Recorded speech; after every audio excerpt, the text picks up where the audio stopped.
Здравейте! Днес ще ви представя как се прави френска селска торта с ръчно точени медени корички, орехи и боровинки.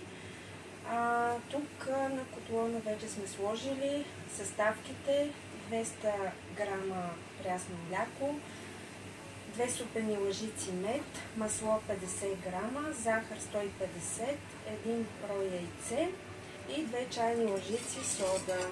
Когато сместа придобие ето този цвят, се маха от котлона и се съединява с предварително пресято брашно 400 грама.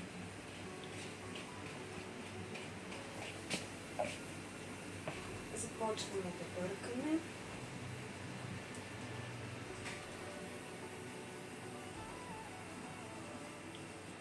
Да се съедини изцяло.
Ето тази смес, след това я разделяме на топчици, които тежат по 132 грама и всяка една по-отделно я разточваме.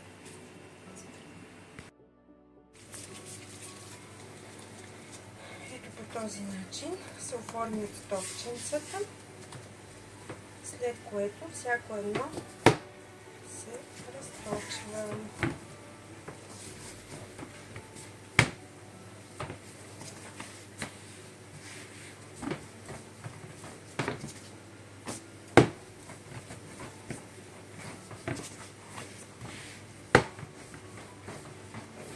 Трябва да се направят тънички.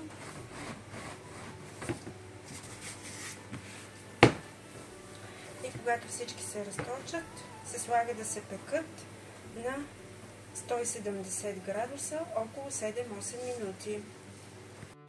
В миксера сме разбили 800 грама заквасена сметана, 100 грама кристална захар. Сложили сме вече изпечените и охладените корички. И сега е време да направим тортичката.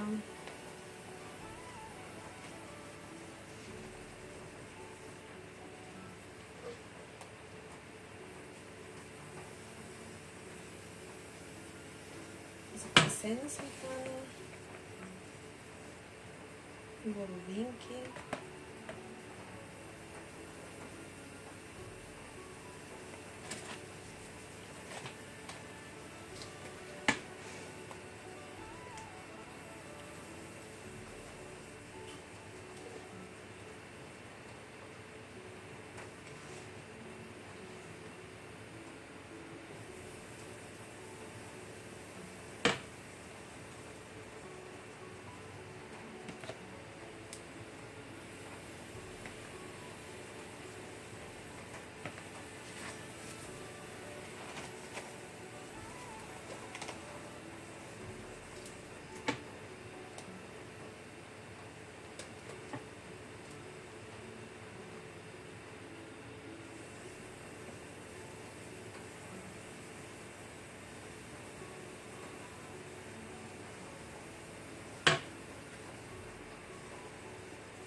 И така готова тортата я оставяме да престои около 12 часа, след което я декорираме по желание.